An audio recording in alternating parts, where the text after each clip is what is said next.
Fala pessoal, beleza? Meu nome é Dirceu Medeiros, eu sou professor de Direito do Trabalho e Processo do Trabalho e há 14 anos eu ministro aulas em cursos preparatórios, seja presencial, seja online, para a prova do exame da ordem. Minha especialidade, Direito e Processo do Trabalho. E o que eu vim fazer aqui no MEG foi trazer um pouquinho das pílulas jurídicas, dos detalhes que a prova cobra da gente nestas 11 questões que é direito e processo do trabalho. 6 de direito, 5 de processo. A gente vai dividir essas aulas em alguns temas para que facilite a sua pesquisa, o seu estudo e a sua revisão. Então, em direito do trabalho, nós temos 7 tópicos que normalmente caem na prova. Eu posso até dizer que de 60 a 80% de cada prova varia dentro desses 7 tópicos. Lógico, tem prova que são todas as questões, tem prova que a prova inova uma, duas questões, mas se a gente entender esses 7 tópicos, a gente com certeza vai fazer uma ótima prova e lógico. Há 14 anos que eu venho falando sobre isso e os alunos até brincam dizendo que eu consigo prever as questões. Não é bola de cristal, é matemática e vocês vão entender o porquê durante o curso.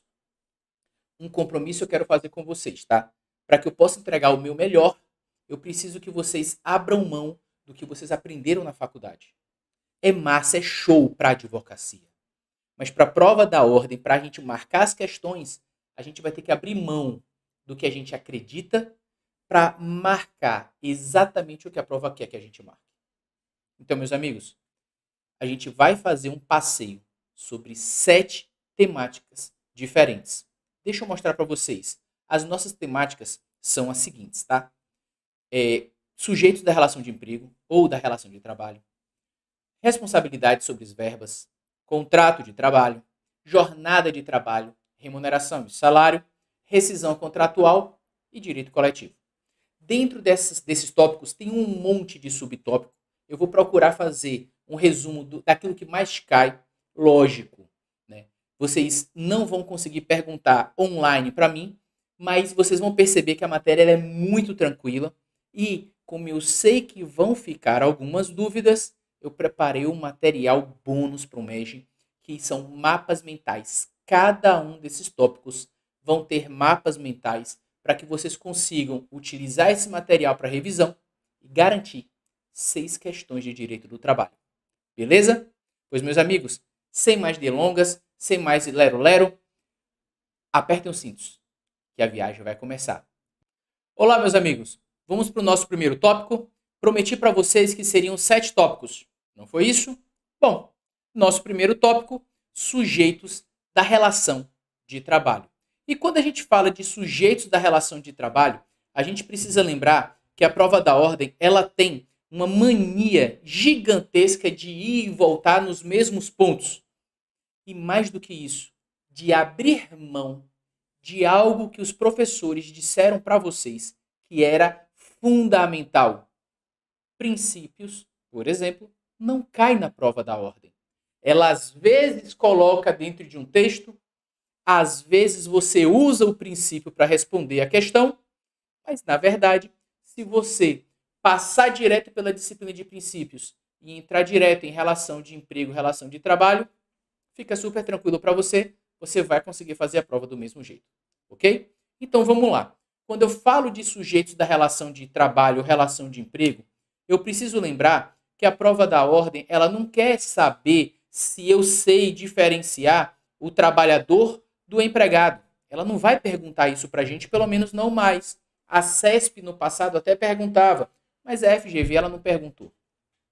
Então, o que é que eu preciso saber? Sim, eu preciso saber quem é empregado. Então, quem são os sujeitos que nós chamamos de empregado?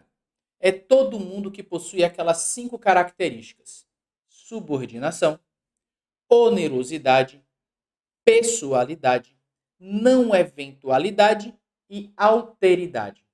Subordinação, alguém administra essa relação. Continuidade, né, não eventualidade, o contrato ele vai perpetuar no tempo. Então, quando você começa a trabalhar, tecnicamente falando, é para você morrer trabalhando. Ou, se você tiver sorte, se aposentar. Não é isso? Ok. Essa é a regra. Essa é a ideia da característica da relação de emprego. Outra característica interessante que nós temos é exatamente a onerosidade, cascalho, dinheiro, pagamento do trabalho com salário, com dinheiro. Eu não posso pagar trabalho com luz, esperança, fé, religião, por mais que a pessoa aceite. Não posso. Se é emprego regido pela CLT, deve haver onerosidade, dinheiro. Tá? Pessoalidade significa dizer que todo empregado deve ser pessoa física. O empregador pode ser pessoa física ou jurídica, mas o empregado, pessoa física. Eu não posso ter como empregado de uma empresa um CNPJ, mesmo que seja um MEI, microempreendedor individual. Não pode. É a pessoa física que presta serviço como empregado. E por fim, alteridade. E quando eu falo de alteridade, eu estou falando, tá, do risco da atividade. E aqui causa-se estranheza.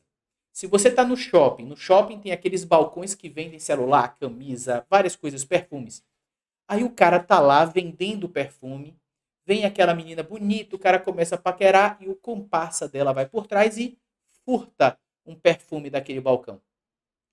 Quem é que vai pagar pelo perfume furtado? Antes que você diga vendedor, é o dono do balcão, é o empresário que montou o balcão. Ele que tem que criar meios de proteção do produto. Não é o empregado que vai ter que se preocupar com furtos. Lógico, o empregado tem que trabalhar para evitar, mas ele não é segurança, não é guarda patrimonial. Então, o risco da atividade é do empresário, não do empregado, e isso é alteridade, ok? Passado pelas 5 características, eu posso dizer que a prova, ela às vezes, ela cobra essas características. Mas aí, gente, eu já começo a passar para vocês as grandes regras para aprovação na prova da ordem. Anota a primeira regra, hein? Leia o que está escrito, não o que você quer ler. Olha que legal. Às vezes a prova diz assim: Paulo trabalhava de segunda a sexta. Só isso que ela diz. Se Paulo trabalhava de segunda a sexta, eu posso dizer que existe continuidade da relação? Ela disse para mim há quantos meses ele trabalhava de segunda a sexta? Não. Ela só me deu trabalhava de segunda a sexta. Então, eu entendo que Paulo é empregado porque existe continuidade. Se ele trabalhava de segunda a sexta, na próxima segunda a sexta ele está fazendo o quê? Trabalhando. Percebe? Então, a prova ela vai colocar para a gente a informação no tamanho que ela quiser. O tamanho que ela te der, você avalia. Você não precisa que ela te dê as 5 características para que você diga que é empregado. Basta uma. Se ela só te der uma, você avalia apenas aquela característica. E aí é que a prova começa a ficar interessante. Porque, por exemplo, ela vai tratar do empregado doméstico. Lei Complementar 150 de 2015. E na Lei do Empregado Doméstico, artigo 2º, diz assim: é empregado doméstico toda pessoa física que presta serviço pelo menos 3 vezes por semana, ou, como a lei diz, a partir de 2 vezes por semana, 3 vezes por semana, ou a partir de duas é 3, porque eu olho depois de 2, tá? 3 vezes por semana no mínimo. Se for só 2, eu chamo de faxineira, diarista, trabalhador eventual. Mas se forem 3, empregado doméstico. Desde que seja em âmbito residencial para a família. Hoje é considerado família uma pessoa, família uniparental. Eu não preciso que haja homem e mulher casado para que seja família. 2 homens que morem juntos, 2 mulheres que moram juntas, são família. E o que é âmbito residencial? É aquela atividade que a empregada doméstica vai realizar que não é uma atividade comercial e nem pertence a uma atividade comercial do patrão.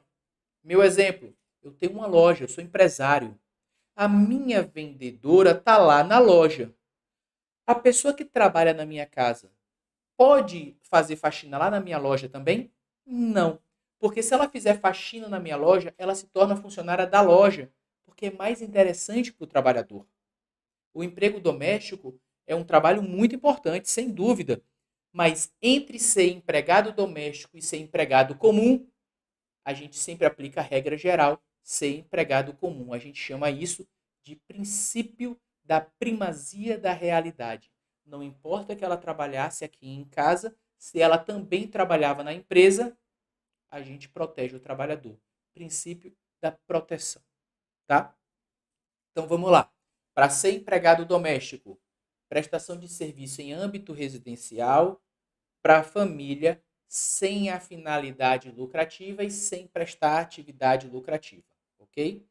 Professor, para que você possa sair para vender, a babá tem que tomar conta do seu filho. Verdade. Então a babá é atividade lucrativa? Não, não é.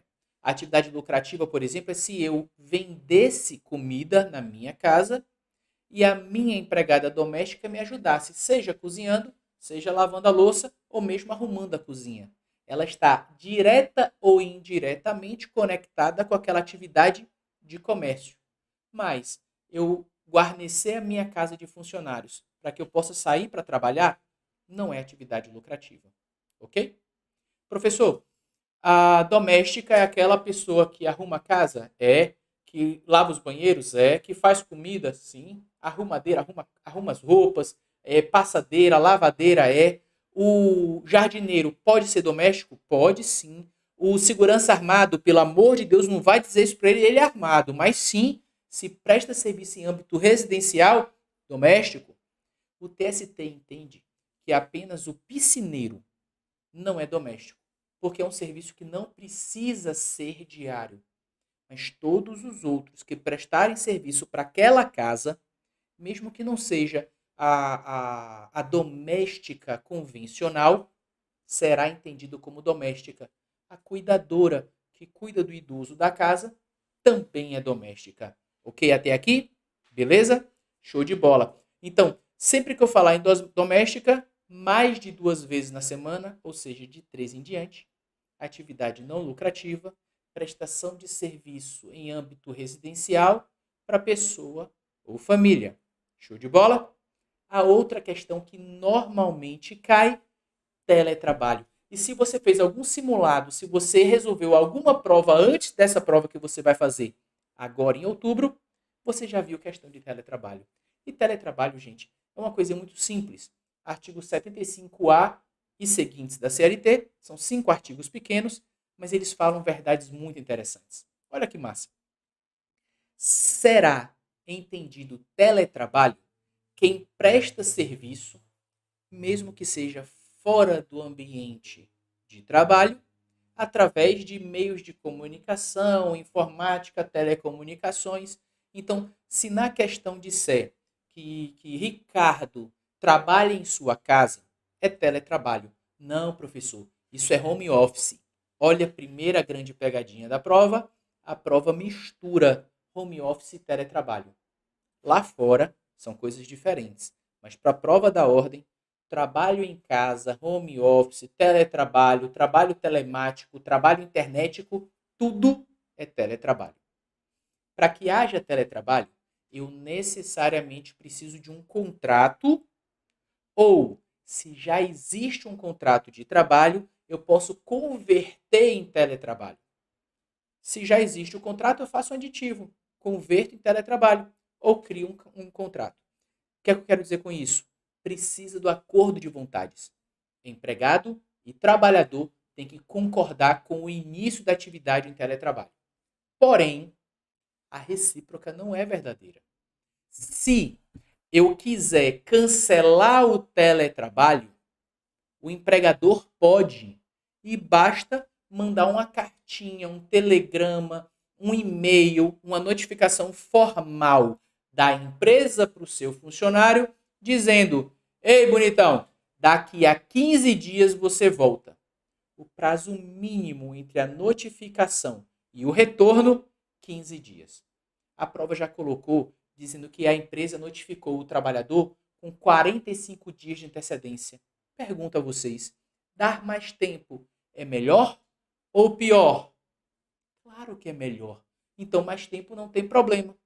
Menos tempo é que é o nosso detalhe, tá? Então, menos do que 15 dias, nunca, ok? Até aqui, tranquilo? Ora, se eu entendi até aqui, show de bola.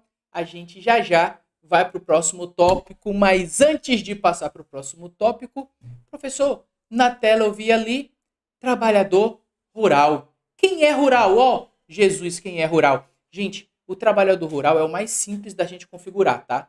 Porque ele não tem requisito nenhum, a não ser para quem ele trabalha. Trabalhador rural é o empregado de um empregador rural. E quem é empregador rural? Lembra da Globo? Agro é tech, agro é pop, agro é tudo. Toda vida que falar em agricultura e pecuária, veja, plantio para colheita e criação de animais, eu estou falando em agro, pecuária, agricultura, eu estou falando em empregador rural. Se eu tenho empregador rural, eu tenho empregado rural. Ok?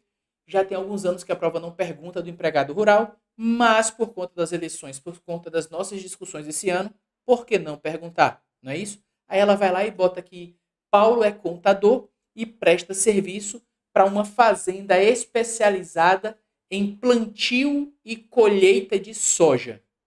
Nós somos exportadores mundiais de soja, beleza? Aí eu pergunto para vocês, ó, se esse contador trabalha para um empregador rural, esse contador ele é o quê? Empregado rural. Eu aplico todas as regras do trabalhador rural, beleza? Show de bola? Pois, meus amigos, até o próximo tópico. Vamos que vamos. Vamos lá, meus queridos. Segundo tópico para gente.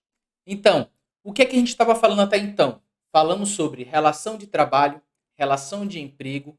Importante eu saber que trabalhador é qualquer pessoa que presta serviço mediante qualquer forma de contraprestação. Mas empregado, só dinheiro, hein? Beleza? Outro ponto importante que eu não posso deixar de esquecer é que quando eu falo em teletrabalho, para iniciar o teletrabalho, contrato ou aditivo sempre escrito. E um detalhe muito importante que a prova já cobrou da gente, o que for acontecer nessa relação deve estar estipulado no contrato. Se no contrato disser que o empregado tem que comprar um iPhone 14 Pro Max, é obrigação do empregado comprar. E não adianta você dizer que isso é injusto. A prova da ordem não é para perguntar se é justa ou não, é para aplicar a lei. Segunda grande regra da prova, hein?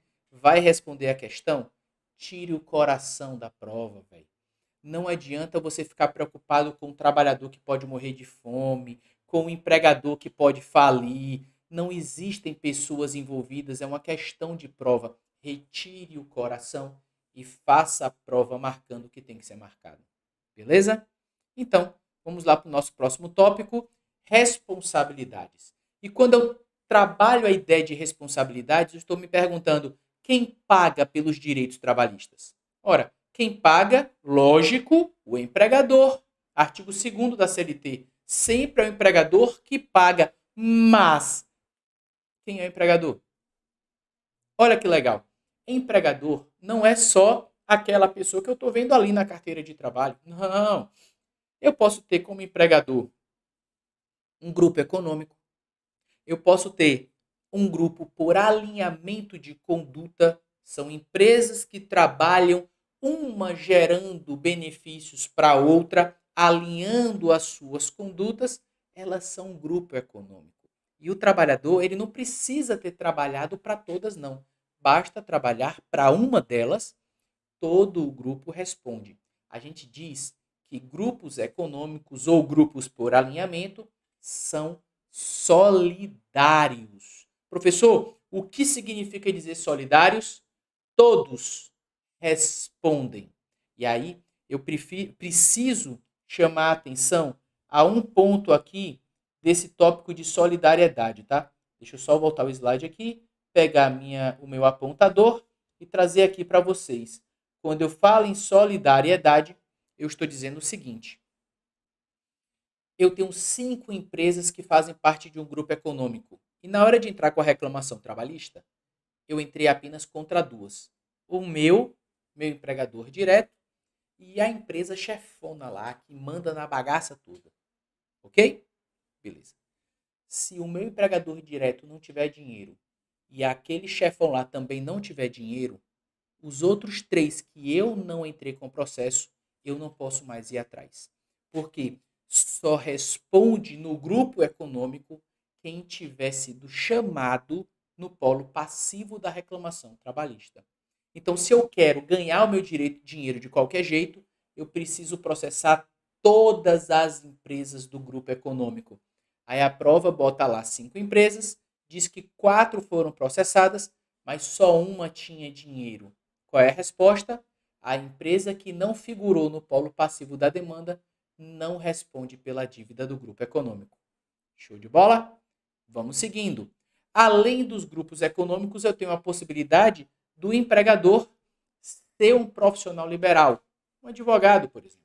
Um advogado, quando contrata alguém para trabalhar, ele está se tornando imediatamente empregador.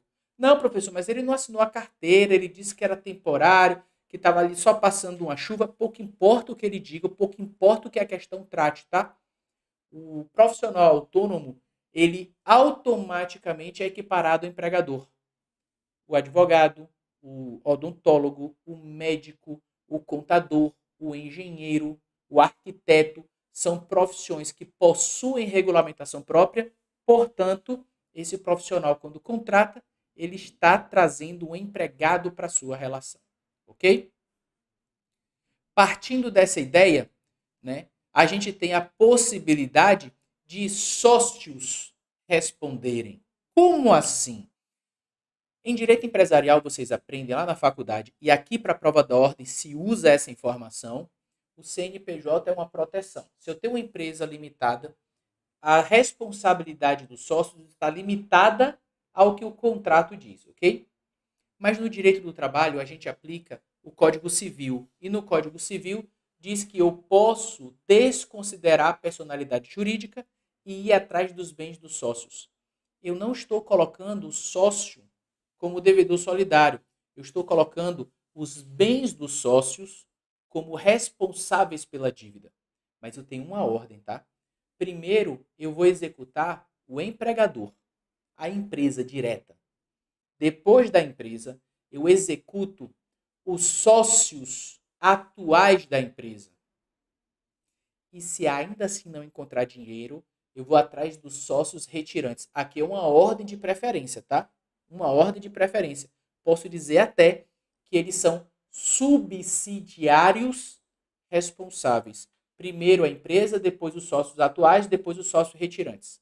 Professor, quem é sócio retirante? É o sócio que passa fome? Não. Sócio retirante é aquele sócio que já saiu da sociedade,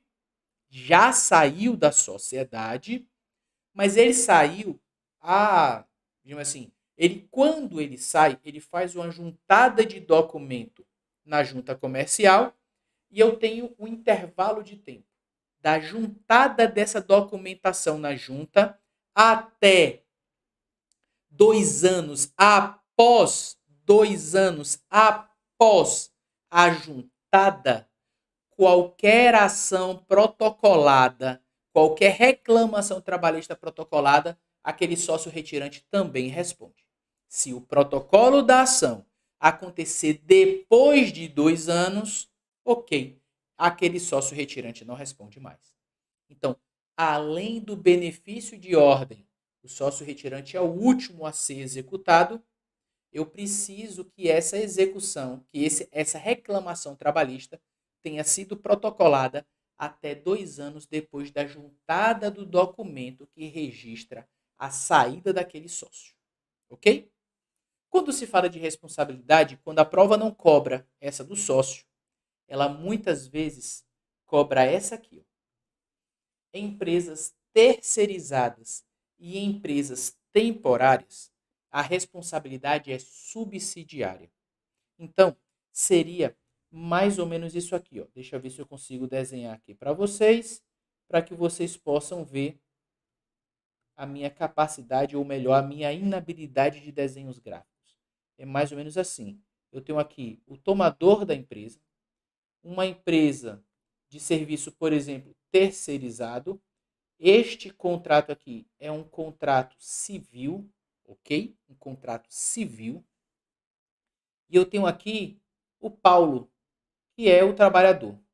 Paulo é empregado, esse meu endo que vocês estão lendo aí, EMDO, significa o resumo de empregado, tá? Ele é empregado da empresa terceirizadora, mas ele presta serviço aonde?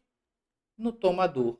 Por exemplo, na época da Páscoa, aqui esse tomador é a Nestlé, que ela vai contratar serviços a mais, como empresas temporárias, para que o seu trabalho, os ovos de Páscoa, sejam feitos dentro do prazo necessário, tá? Mas ele não precisa contratar direto e depois ter que fazer a demissão de todo mundo. Sai caro, ok? Então ele faz isso. Ele contrata empresas para que essas empresas tragam mão de obra, ok? Aí você diz, beleza, professor, como é que fica a responsabilidade? Eu vou dizer o seguinte, a responsabilidade pelas verbas deste cara aqui, vou botar aqui, ó, verbas. A responsabilidade destas verbas é do seu empregador direto. É ele quem tem que pagar. E se ele não pagar, professor, não tem problema. De forma subsidiária, o tomador paga. Então, se a dívida é 10 mil, a empresa só tinha 3 mil, a tomadora vai responder pelos 7 que faltou. Ok? Este desenho, deixa eu botar aqui para que vocês não confundam, tá? Este desenho é muito parecido com o caso da empresa de serviço temporário, que é o caso da Nestlé que eu falei há pouco tempo. Repara que a situação é muito parecida. Um contrato civil, uma relação de emprego, empregado, tá? O João é empregado da empresa de serviço temporário. Vocês já aprenderam que para que exista um serviço temporário, necessariamente é por substituição de pessoal efetivo ou então para suprir uma demanda necessária, urgente. No caso de festas de final de ano, Páscoa para a empresa de chocolate. Então eu contrato a empresa para suprir aquela demanda necessária, depois o contrato se acaba. Perfeito? Do mesmo jeito, as verbas deste trabalhador, quem é que vai pagar? A empresa de serviço temporário. E se ela não tiver, subsidiariamente, o tomador. Repara que as duas são muito parecidas, está vendo? Perfeito. Professor, a prova da ordem quando cobra, cobra alguma diferença entre essas situações? Cobra. No caso da empresa temporária, se houver, né, falência da empresa temporária durante, né, falência da empresa temporária durante a prestação de serviço, o que acontece? A responsabilidade se torna solidária. Sério, professor? Sério. Isso é uma exceção e a prova já cobrou. Ok? Te preocupa não. Dentro do nosso mapa mental vai ter essa exceção para você, tá? Outro ponto interessante. Você vai contratar um mestre de obras para fazer uma piscina em casa. Você não é tomador de serviço. Você é chamado de dono da obra. E o dono da obra não responde por dívidas trabalhistas. Cuidado, tá? Se a prova disser que esse imóvel é para locação, se disser que esse imóvel, que o dono da obra é uma incorporadora, uma construtora, aí eu tenho uma atividade lucrativa e esse dono da obra responde subsidiariamente pelas verbas trabalhistas, porque eu equiparo isso a uma terceirização, tá? Até aqui, tranquilo? Professor, tem aí contrato com a Fazenda Pública. Tá vendo aqui do lado aqui? Beleza. Contrato com a Fazenda Pública. Ora, o TST, do Tribunal Superior do Trabalho, ele por vezes edita súmulas E o objetivo destas súmulas é regular as relações que nós temos. Existe uma súmula, que é a súmula 331, que fala sobre a responsabilidade subsidiária na terceirização. E nessa súmula diz o seguinte: toda vida que houver prestação de serviço para o município através de empresa terceirizada, eu vou botar aqui, eu estou tratando deste caso aqui. Toda vida que o tomador de serviço seja o município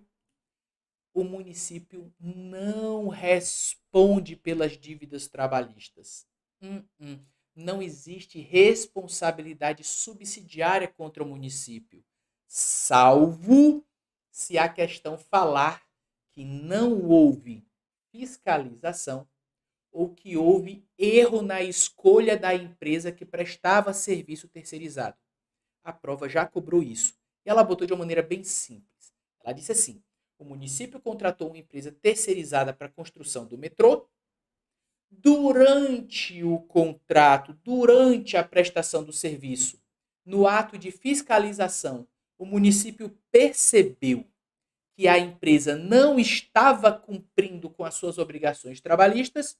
O município foi lá e rescindiu o contrato.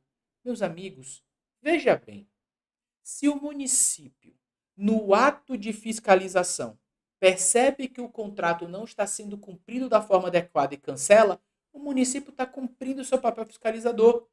Resultado, o município não paga por nada de dívida trabalhista que a empresa terceirizada deixar.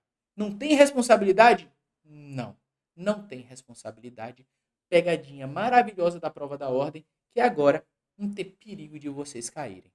Perfeito até aqui? Show! Último tópico desta questão sobre responsabilidades, sou eu lembrar um grande detalhe. Qual é o grande detalhe, professor? Sempre que eu falar em alteração da empresa, a empresa A foi vendida para a empresa B, que foi incorporada com a empresa C, que foi fundida com a empresa H, que tem uma joint venture com a Embraer, pouco importa o que você imaginar de estrutura empresarial, tá? Nada disso afeta os direitos do trabalhador. Então, se eu trabalhava para a empresa A, minha carteira até hoje é assinada pela empresa A, mas aquela empresa já mudou para B, para C, para D, pouco importa.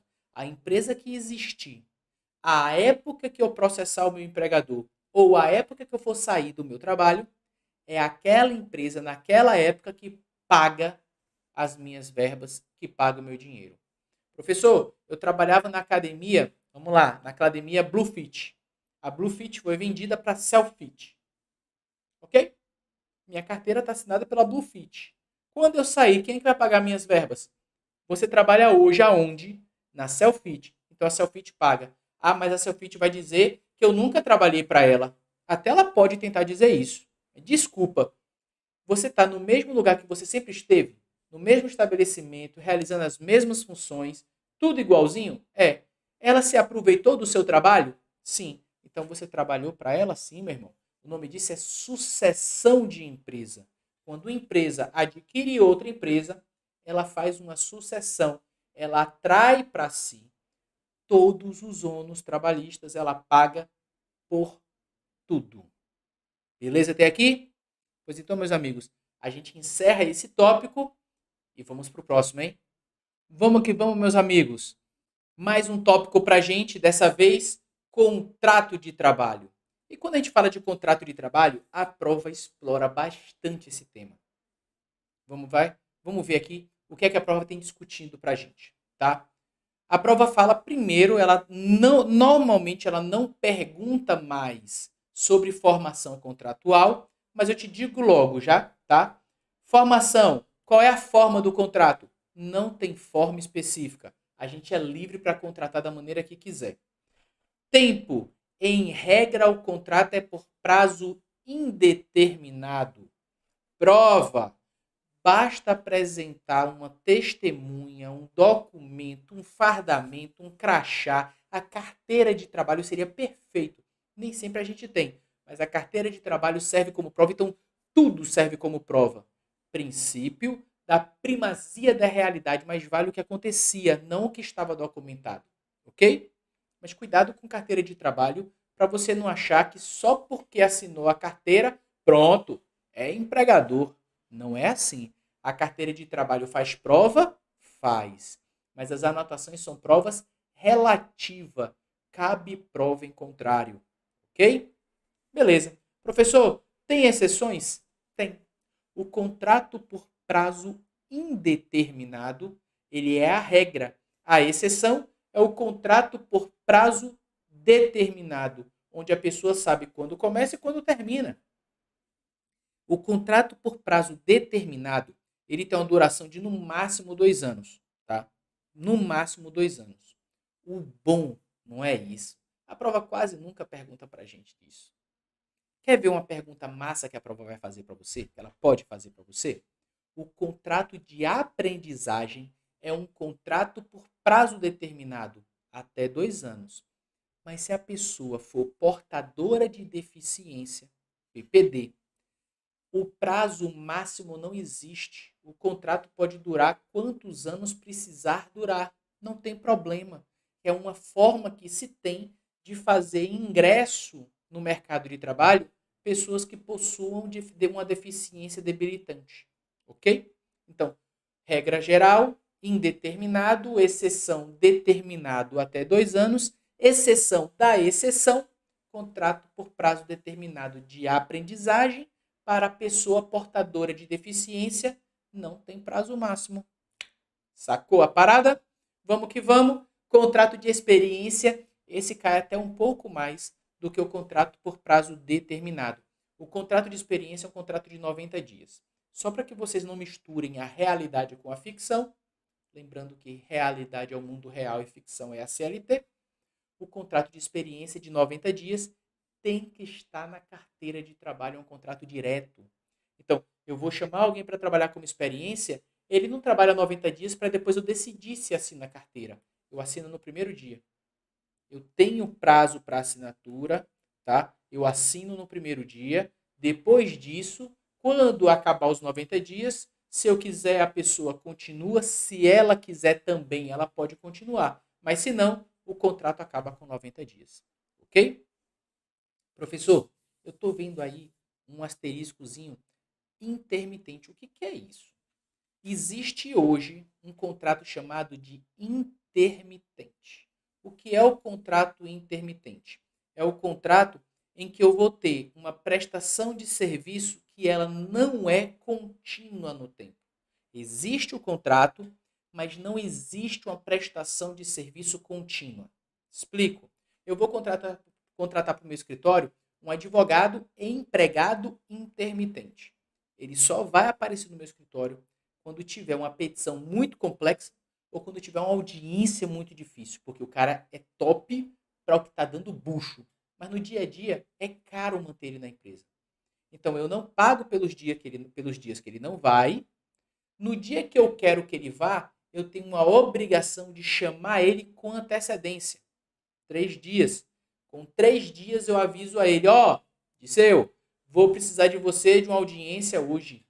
Digamos que hoje seja segunda-feira, tá? Se hoje fosse segunda-feira, eu tinha que chamar com 3 dias de antecedência. Então eu chamava hoje. A audiência que ele poderia ir é a audiência de de quinta-feira. 1, 2, 3, quinta-feira. Ok? Se eu tenho audiência para amanhã, não adianta chamar ele, porque eu estou fora do prazo de chamada. E mais do que isso, eu tenho prazo para chamar, 3 dias, eu tenho um prazo de resposta, 24 horas. Se a pessoa não responder, eu entendo que ela não aceitou. Combinado? Beleza. Aí você diz, peraí, professor, o cara é meu empregado. É. Eu tenho que chamar ele para trabalhar. É. E ele pode dizer que não vai, é? É. Ok? É o que a lei diz. Show? Professor, se ele disser que vai e não for, ele paga para o empregador 50% do que ele receberia. Cada trabalho é pago. Job. Cada trabalho é pago. Ele vai pagar, ele vai indenizar o trabalhador, o empregador, com metade do que ele receberia. E se ele é chamado, aceita, comparece E o empregador diz, não preciso mais de você não, pode voltar. É o empregador que paga metade do que pagaria para ele como indenização. Ok? Vamos lá. A alteração do contrato de trabalho. Eu queria estar em sala de aula agora para perguntar para vocês. O contrato de trabalho pode ser alterado? Sim? Não, não pode ser alterado. Oi? Professor, se eu quiser aumentar o salário do empregado, eu posso? É uma exceção. A regra geral, o contrato de trabalho não pode ser alterado, salvo para beneficiar o trabalhador. Eu posso aumentar o salário, eu posso reduzir a jornada, eu posso fazer o que eu quiser, desde que eu não mexa no salário para baixo ou desde que eu esteja mexendo no salário para cima. Eu posso promover o meu trabalhador? Posso. Promover é bom. Mas eu posso retirar horas de trabalho dele, reduzindo o salário dele? Não, porque vai mexer no salário, não pode. Professor, esse salário não pode ser mexido, não? O sindicato não faz isso? Quando chegar lá em direito coletivo, a gente conversa sobre essa história, tá? Lá. Aqui, não pode mexer no salário. Ok? Não pode. Então, um contrato de trabalho não pode ser alterado. Aí, se o empregador quiser fazer um novo contrato, para todo mundo que trabalhava na empresa, todo mundo tinha direito a um plano de saúde que dava direito a quarto. Mas agora, como está caro, ele quer que dê direito à enfermaria, porque fica mais barato, né? Pois é. O que acontece? O empregador pode mudar o contrato? Pode, mas não os contratos ativos. Ele vai mudar os contratos para os novos funcionários. Ok? Para os novos funcionários. Tá? Aí a prova vai dizer assim, a empresa está com dificuldade, precisa mexer no plano de saúde, pode? Não, não pode. Para quem está trabalhando hoje, não pode. Só para quem vai entrar ainda. Ok? Show de bola?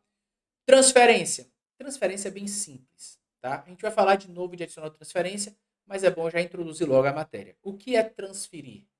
Transferir, meus amigos, nada mais é do que pegar uma pessoa que tenha aceitado no contrato ou que tenha cargo de chefia, gestão, ou que o tipo de atividade dela pressuponha transferências. Por exemplo, um supervisor regional. Tem como o supervisor regional não viajar? Não. Então o cara vai ter que viajar. Ok?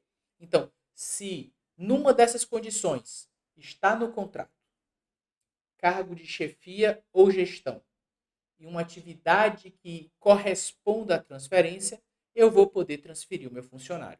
O que eu quero dizer para você, se a prova perguntar regra geral, eu posso transferir o meu funcionário, sim ou não? Não. Salvo estas três hipóteses. E como é que funciona a transferência? Eu tenho duas formas de transferir, tá? Primeira transferência é a transferência provisória. A pessoa vai e volta. O que é isso? Olha, você vai para Maceió, fica 3 meses lá, depois você volta para Fortaleza. Pergunto, se eu vou passar só 3 meses em Maceió, justifica vender minha casa, vender meu carro, vender minha geladeira, vender meu fogão, me mudar para lá para daqui a 3 meses fazer tudo de novo, voltando? Não. Então, o adicional de transferência é exatamente aí. Eu vou para Maceió, eu vou ficar com saudade da minha família, eu vou ter que voltar, eu preciso de dinheiro para voltar para ver minha família. Então, eu ganho o adicional da saudade. O adicional de transferência, ele é 25% do salário a mais enquanto durar a transferência, mas apenas para transferências provisórias. Se for uma transferência definitiva, ok, eu vou vender tudo, vou levar minha família. Então minha família vai comigo, não tem saudade, não tem adicional. Ok? Se o cara vai só, tem que ficar voltando, adicional da saudade. Transferência de 25%. Beleza? Show? E por favor, tá? Lembra do coração? Retira o coração. A prova vai dizer assim: Maria, supervisora regional, foi transferida, está morando agora longe do seu marido, dos seus filhos, está triste, o casamento está quase acabando, ela poderia ser transferida? Qual é o cargo dela? Supervisora regional. Poderia. Professor, a pobre da Maria, professor. As crianças, professor. O marido, professor. Que marido, rapaz? Isso é uma questão de concurso. Questão de concurso não tem pessoas. Retira o coração, responde limpo e seco. Combinado? Beleza? Então, vamos continuando. Interrupção e suspensão. E aí, eu gosto de brincar assim em sala de aula. Deixa eu mostrar para vocês. Vou pegar aqui uma canetinha. A canetinha tá vermelha? Não. Então, eu vou botar a caneta vermelha. E vai ser assim, ó. Suspensão, interrupção. Suspensão. Se você pegar um espelho e botar aqui do lado do S, o S vai ficar parecendo assim, né? Um 2, né não? Então, o S, eu vou dizer que é um 2. Eita, que esse meu 2 ficou horrível, mas ok. O S é um 2. E o I? Ora, I é algarismo romano. No algébrico significa 1. Beleza? Show de bola. Professor, o que diabo é isso, professor? Calma, calma. Não criemos cânico. Vê bem. Suspensão e interrupção. Suspensão é 2, interrupção é 1. Se a gente pudesse pegar a relação de emprego e reduzir em duas grandes obrigações, só duas, quais seriam? Pagar, trabalhar. Ok? Pagar, trabalhar. Na suspensão, eu paraliso as duas obrigações. Lembra do número 2? Suspensão. 2, paraliso as duas.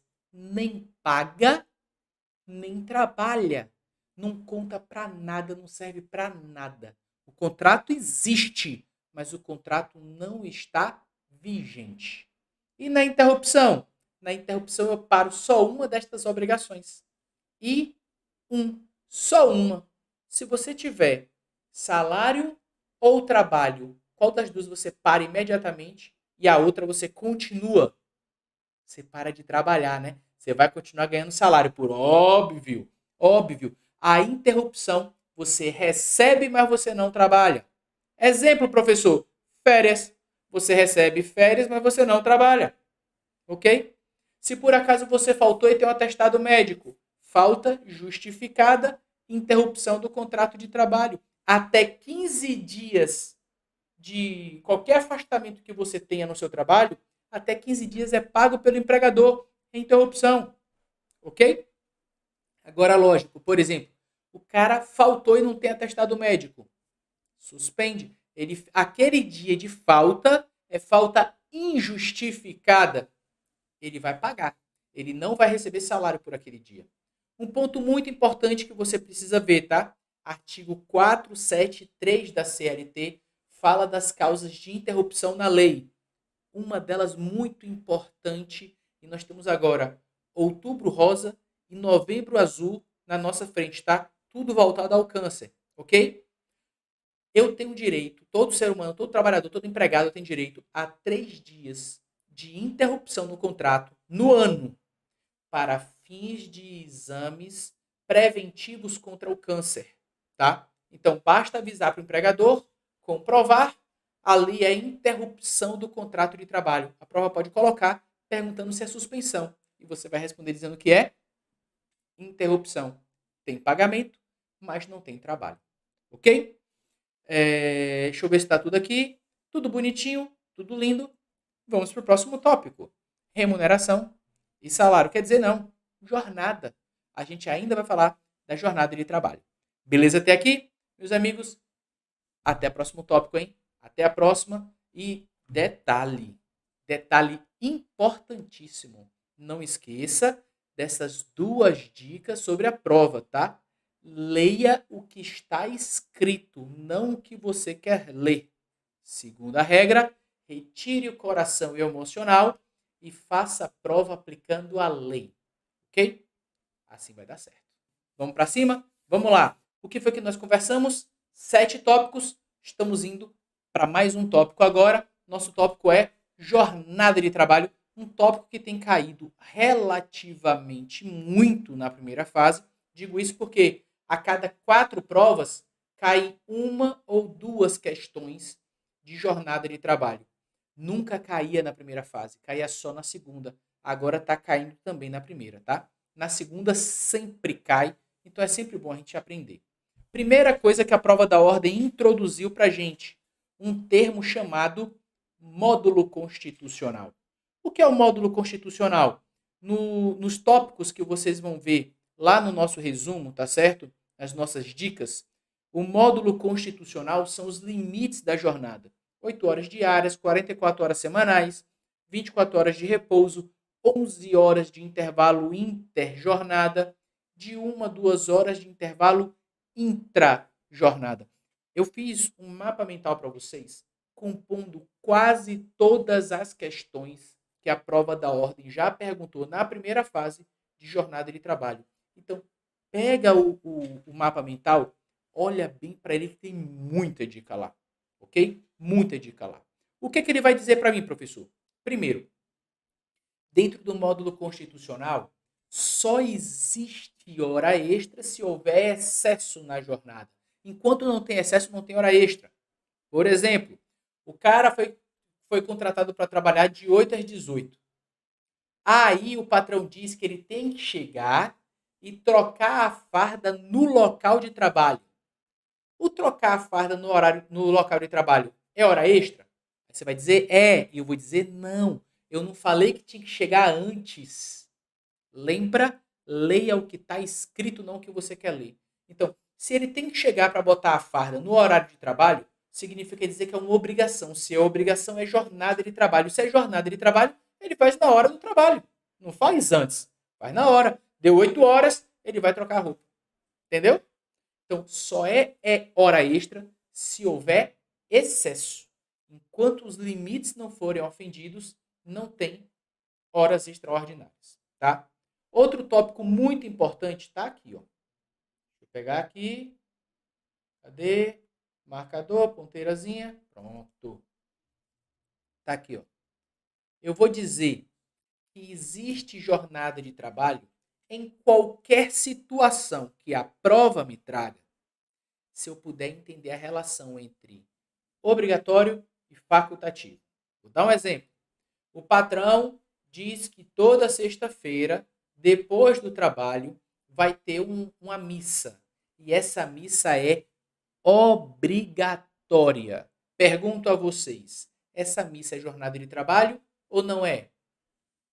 É jornada de trabalho. Por quê? Porque é obrigatório. Mas o patrão diz que na segunda-feira, antes do trabalho, quem quiser pode assistir um curso de Excel. Poxa, o curso de Excel eu vou usar na minha empresa, então eu vou assistir. É jornada de trabalho? Não, porque é facultativo. Então, se você não vai para casa, mas se você só vai para casa tarde, porque você não quer chegar por conta da chuva, por conta de tiroteio, por conta que a lua tá linda, pouco importa. Se é facultativo, não é jornada. Mas se o patrão disser que você tem que fazer no local de trabalho, é obrigatório, é jornada de trabalho. Mas lembra, só vai ser hora extra se ultrapassar o limite constitucional, o módulo constitucional. Ok? Ponto importante quando a gente fala de limites, tá? A prova da ordem há muitos anos não perguntava e agora começou a simbolizar que vai perguntar sobre a hora intrajornada de outras jornadas. Então, o que eu quero dizer para vocês? Quem trabalha, vou botar aqui para que a gente possa ver o que eu estou dizendo. Quem trabalha até 4 horas não tem intervalo, trabalha direto e vai para casa. Quem trabalha de 4 horas até 6 horas tem intervalo de 15 minutos. É o bancário, por exemplo. Quem trabalha a partir de 6 horas tem de 1 hora a 2 horas a escolha do empregador. É o empregador que vai dizer quantas horas você vai ter. Isso é o intervalo intrajornada. Um ponto mega importante. Se o patrão não dá o intervalo intrajornada para o trabalhador, a parte, vou botar aqui, ó, a parte suprimida, é paga como indenização. Como assim, professor? Ora que lindo. Você tinha direito a 1 hora de intervalo intra-jornada. E o seu patrão lhe deu só meia hora. Opa, o slide voltou aqui. O patrão lhe deu só meia hora. Ok? Beleza. Aquela meia hora que você não teve direito de gozar, de usar, de dispor, o patrão vai ter que lhe pagar com 50% a mais do que a hora normal, mas não é hora extra, não é salário, é indenização. Não afeta imposto de renda, não afeta FGTS, INSS, férias, 13º, nada. É um pagamento limpo, tá? Então, toda hora intrajornada, quando ofendida, não gera direito a hora extra, gera direito à indenização apenas do tempo suprimido. Ok? Professor, essas coisas de horas, coisa e tal, se aplica para todos os empregados, é? Não, meus queridos. Nós temos aqui algumas exceções, e são exceções poucas, não é muita coisa não. Mas, dentro dessas exceções, nós temos 3 casos que a gente precisa ver. Quais são os casos? Primeiro caso que eu tenho que observar. O artigo 62 da CLT diz o seguinte: não se aplica os limites da jornada.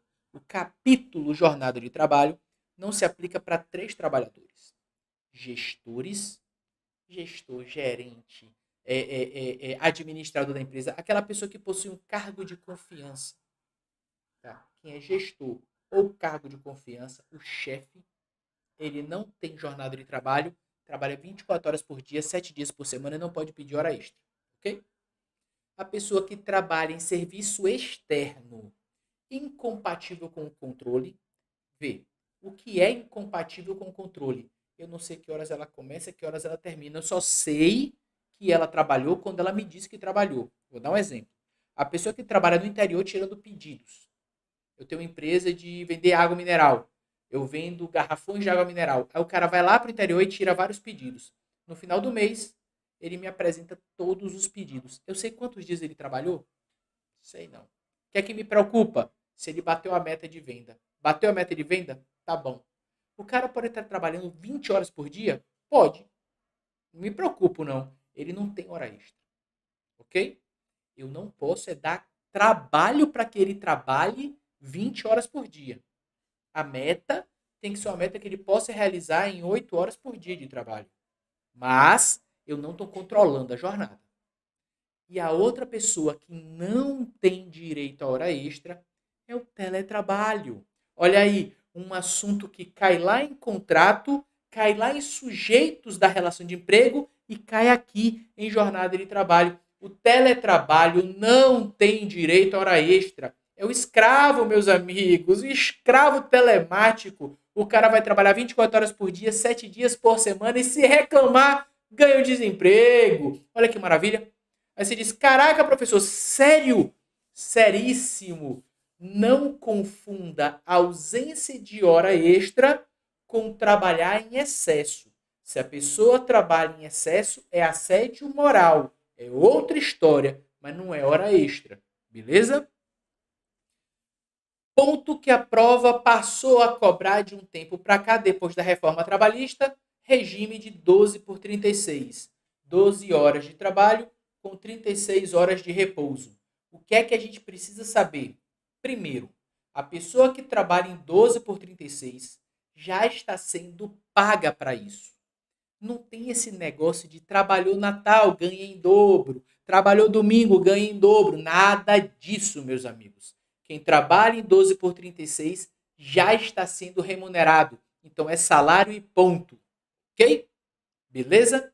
Outro detalhe, quantas horas ela recebe por dia? Olha que legal. Professor, se é 12 por 36, a cada dia de trabalho ela ganha 12 horas de trabalho. É não?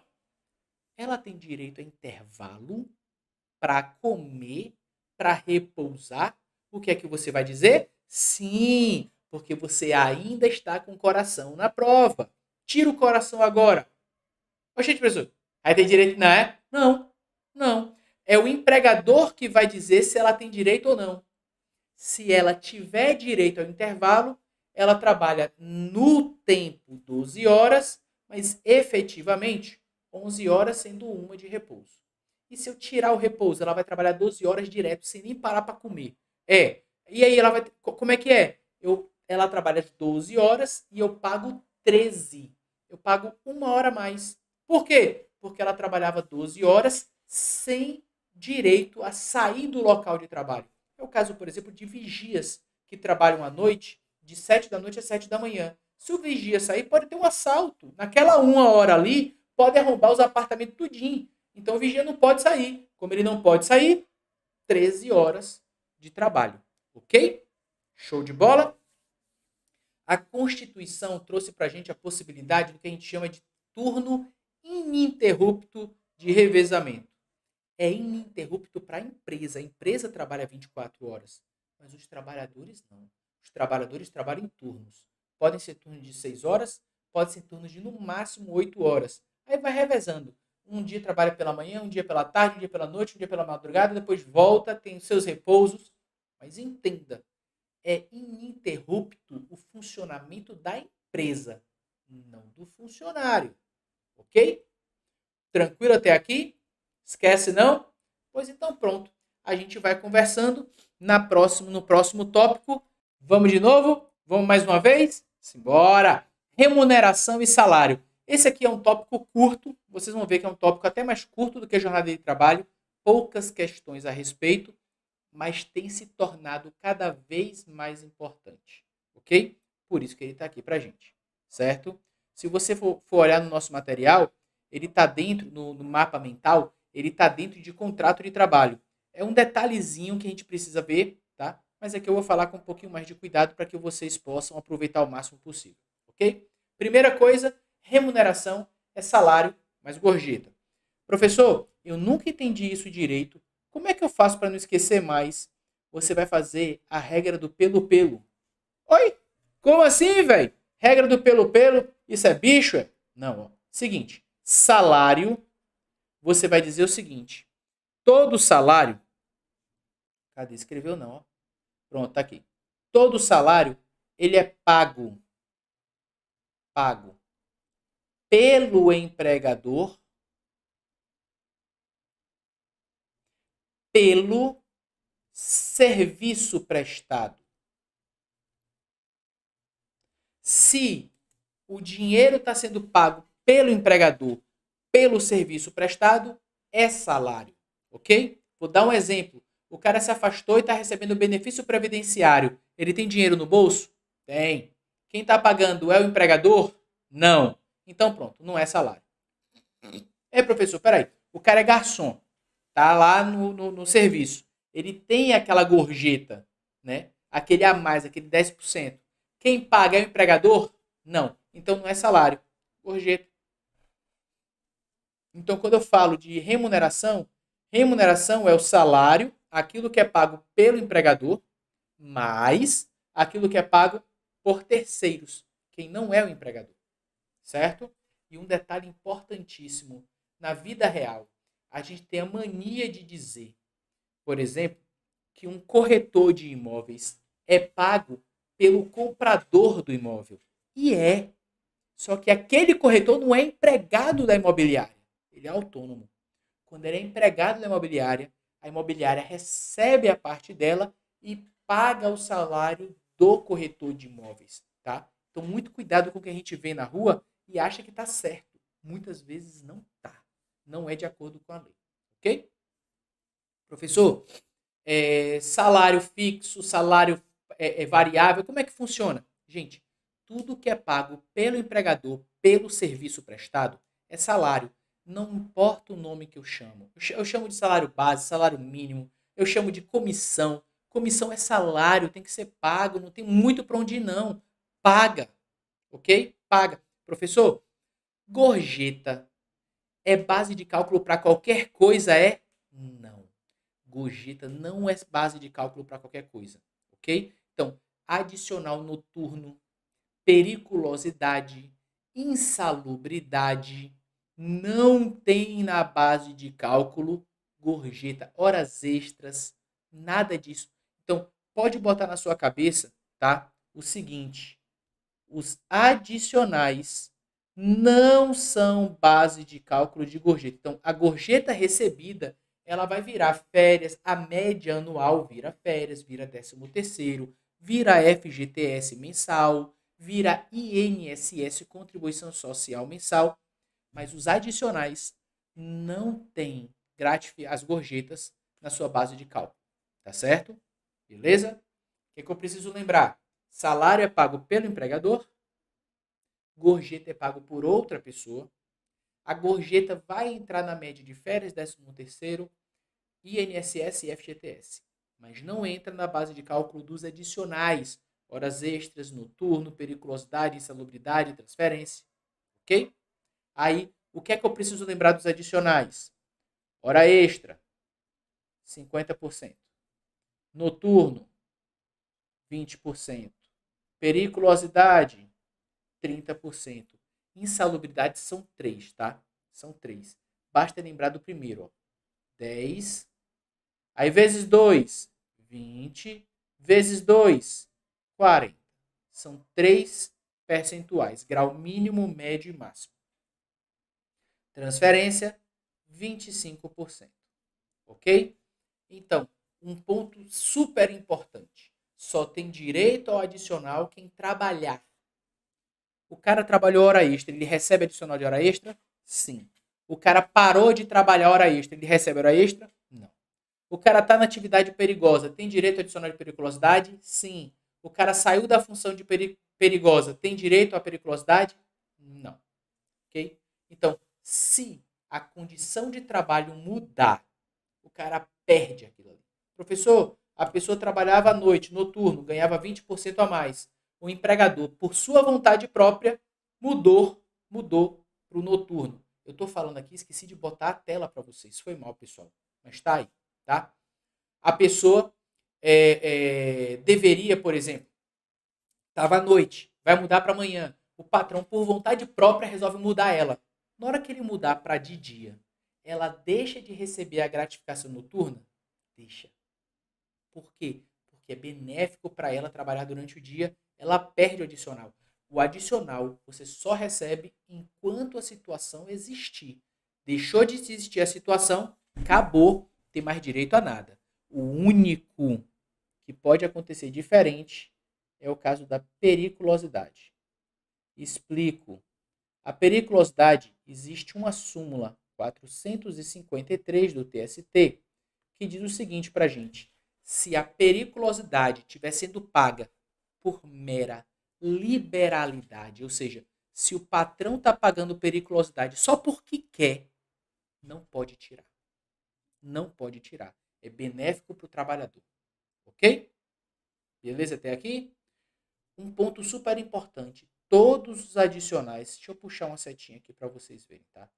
Todos os adicionais têm natureza salarial, ou seja, integram base de cálculo. Mas nada depois da reforma de 2017, nada, nenhuma verba incorpora. Nem que você receba por 30 anos, nada incorpora. Ok? Beleza? Todo mundo ficou tranquilo? Lembra que eu falei que era curtinho? Pois então pronto. Se houver dúvidas, manda sinal de fumaça. Vamos ficando por aqui. Até o próximo tópico, pessoal. Abraço. Fala, pessoal, beleza? Bom, estamos seguindo aqui para o penúltimo tópico da gente, rescisão contratual. E quando a gente fala de rescisão contratual, é importante que a gente saiba diferenciar um detalhe que é formidável. Verba trabalhista existe, verba rescisória não. Verba rescisória são as verbas trabalhistas no momento da rescisão. Se você for procurar na tua CLT verbas rescisórias, tu vai morrer no encontro. Então, quer saber sobre verbas trabalhistas? Você procura as verbas trabalhistas, os direitos, férias, 13º, aviso prévio. Quer saber quais são as verbas rescisórias? Você vai ter que procurar direito a direito, onde e como elas são pagas. Aí, lógico, que para facilitar o teu trabalho, no material, tem um pequeno quadro, esse quadro aqui, que ele vai mostrar para você, por exemplo, deixa eu pegar aqui a minha canetinha, aqui. Ele vai mostrar sobre o que é o saldo de salário, aviso prévio, férias integrais, férias proporcionais, numa rescisão sem justa causa. Paga férias integrais? Paga. Férias proporcionais? Paga. Então, esse quadrozinho aqui ele vai fazer todo o resumo de direito para vocês. Importantíssimo para vocês, tá? Eu brinco muito com esse quadro em sala de aula. Eu digo até que esse quadro nunca aprovou ninguém na prova da ordem. Mas é impressionante que se você ler o quadro, entender o quadro, você responde um monte de questão de direito com ele, tá? Então, se divirta com esse quadro aí para vocês. Mas o que é que a gente vai discutir no nosso tópico, ok? A gente vai falar sobre alguns tópicos, alguns detalhes importantes. Primeiro detalhe importante, tá? Quando que eu pago uma rescisão contratual? Toda rescisão contratual ela é paga, e agora, depois da reforma trabalhista, é tudo paga no mesmo momento, 10 dias depois do final do contrato.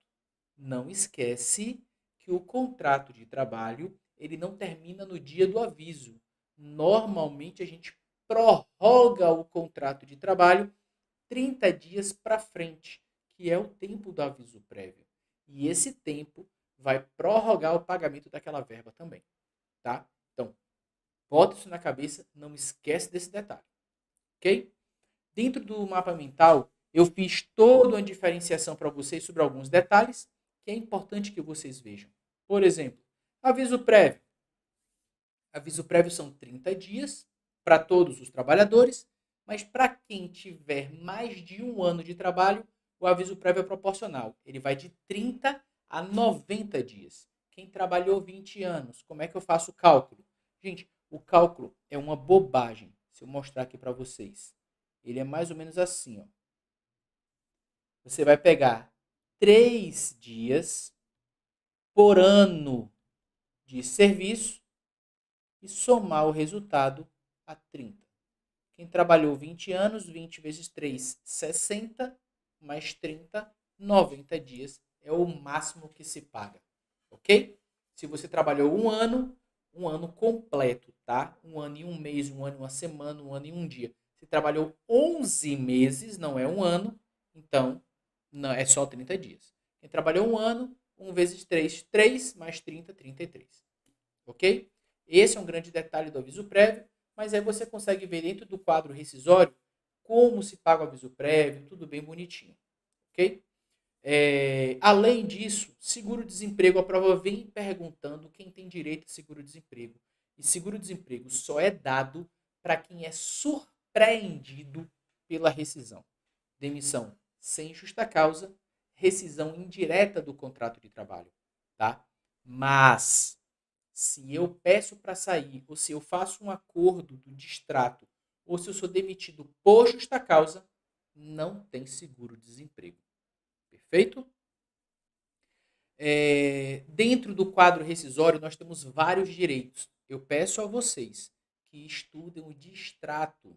Por quê? O distrato é uma forma de rescisão contratual em que o empregado quer, o empregador quer, então a gente faz um acordo ali para resolver. Antigamente se fazia isso oficiosamente, agora é oficial, se faz o acordo chamado distrato. O aviso prévio é pago pela metade. O FGTS é sacado apenas até, no máximo, 80% do que está depositado. E a multa fundiária também é pela metade. É diferente de todas as outras verbas, todos os outros pagamentos. Então, dá uma olhadinha no quadro, estuda o distrato, que o risco dele cair, cada dia que passa, fica mais alto. Tá? Professor, eu já vi uma pergunta interessante. Indenização compensatória pela perda do emprego. O que é isso, professor? Pelo amor de Deus. Gente, isso nada mais é do que a multa fundiária. Todo empregado que é demitido, ele tem direito a essa indenização, que é a multa fundiária. Mas cuidado. No caso do empregado doméstico, a multa fundiária é paga antes da rescisão. ela é paga mês a mês. O empregador paga um pouquinho cada mês, um pouquinho cada mês. Se, ao final da rescisão contratual, o empregado pedir para sair, ele não tem direito à multa. Então, essa multa volta para o empregador. Se o empregado provoca a demissão por justa causa, ele não tem direito à multa. A multa volta para o empregador. A prova até perguntou assim: e se o empregado doméstico morre? Olha, você já está com dó do pobre coitado porque ele morreu. Aí a prova diz: quem tem direito de pegar essa multa são os herdeiros. Aí você vai lá e marca como certo. Errado. A multa fundiária não é devida quando o empregado morre, ou seja, quem vai levantar o dinheiro é o empregador. O empregado doméstico só recebe essa indenização se ele for surpreendido com a demissão sem justa causa, rescisão indireta ou no caso do distrato, que ele recebe só metade, ok? Mas caso contrário, gente, empregado doméstico não recebe multa fundiária. Então a indenização vai para o bolso do empregador. Pode parecer loucura, mas é o que a lei diz. Retira o coração da prova, aplica a lei limpa e seca. Ok? Tranquilo até aqui? Pontos que é importantíssimo você lembrar, tá? Importantíssimo. O TRCT, Termo de Rescisão de Contrato de Trabalho, vou botar aqui, TRCT, Termo de Rescisão de Contrato de Trabalho, ele é um recibo de quitação. Essa quitação, ela só serve como recibo. Explico. Se você pagou no TRCT 10 mil em salários, o empregado acha que tinha direito a 15. Ele vai poder brigar pelos 5 que você não recebeu. Ok? Show de bola? Por que eu estou falando isso? Porque tem uma demissão chamada, tem uma extinção contratual chamada PDV ou PDI. Programa de Demissão Voluntária ou Programa de Demissão Incentivada. Nestas duas formas, o TRCT é uma quitação plena e irrevogável.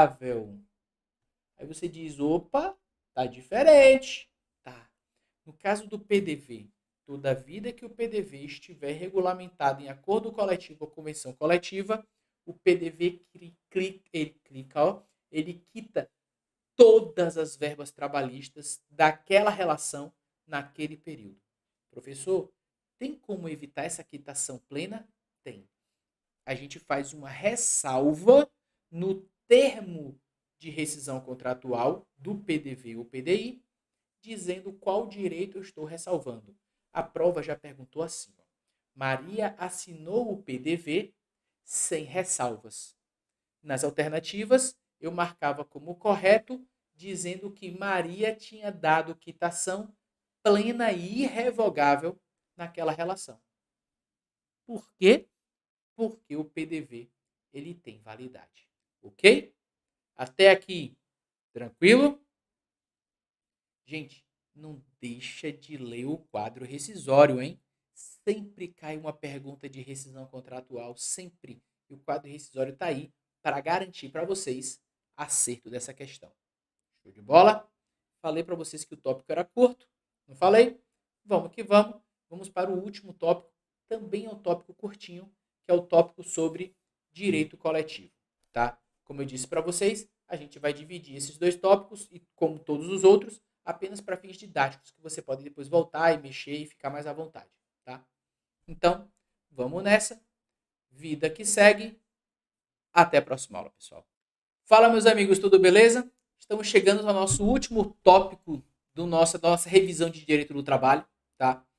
Vocês viram aí que o nosso conteúdo ele foi bem mais extenso do que o programado, mas claro que importante são as 6 questões, são vocês garantir essas 6 questões. Então, dá uma lida em tudo, dá uma conversada, pega o material, vê a aula, olha o material, volta à aula, fiquem à vontade, o importante é funcionar, tá? Importante é funcionar. Nosso último tópico é um tópico extremamente pequeno, bem curtinho, é a parte de direito coletivo. E quando eu falo de direito coletivo, nós temos uma pequena regra que é fundamental: antinomia. Qual é a norma mais importante? E eu coloquei elas aqui para vocês, tá? Vocês vão observar sempre do seguinte jeito: quando você quiser saber o que é mais importante, você faz essa sequência aqui, ó. Primeiro vale o acordo coletivo, depois a convenção coletiva, depois a lei. Professor, não é o que está mais benéfico, não? Pois é, era para ser. Mas como o direito coletivo ele possui o que a gente chama de liberdade, né, convencional, o direito coletivo e o acordo coletivo, eles podem criar direitos, eles valem antes da legislação, ok? É um detalhe bobo, mas se por acaso disser assim, ó, olha a pergunta. A lei diz que deve ser pago 70% de hora extra. A convenção coletiva manda pagar 80% de hora extra. E o acordo coletivo de trabalho manda pagar 60% de hora extra. Qual que você aplica? Aí a pessoa que estudou demais vai dizer, opa, princípio da proteção, se aplica o que é mais favorável, 80%. E a resposta é 60%. O acordo coletivo sobressai todas as outras normas. Ok? Artigo da CLT, artigo 611 da CLT. Vamos bater cabeça, não. Vamos aplicar. Show de bola? Outro ponto importante. Tem assuntos que podem ser discutidos, tem assuntos que não podem ser discutidos. Por exemplo, um acordo coletivo pode fazer um PDV, pode fazer um PDI, pode inclusive reduzir salário, tá? Se você for lá no artigo 611-A, ele vai dizer assim, pode reduzir salário, porém, deve o empregador compensar a redução de salário com a garantia de emprego pelo tempo de redução.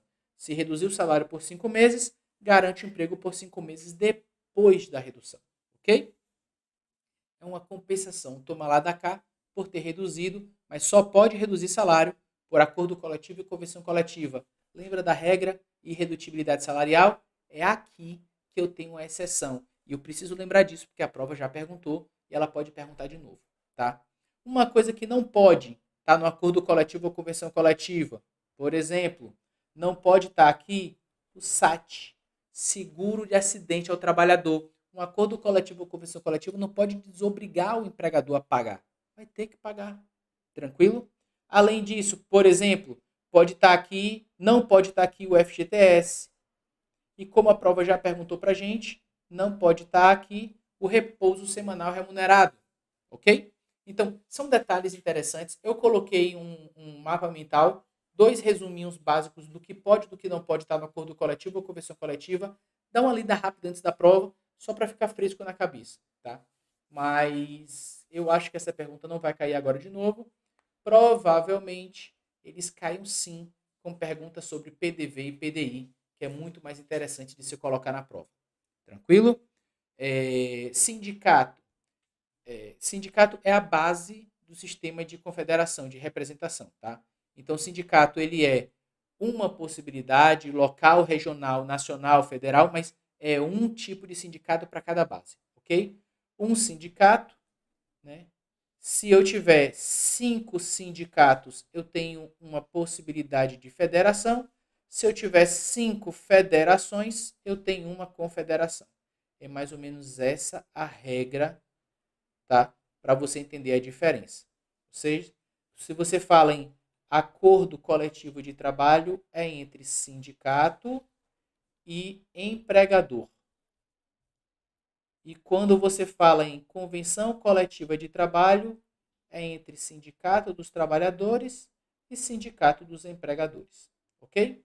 Essa relação que a gente tem.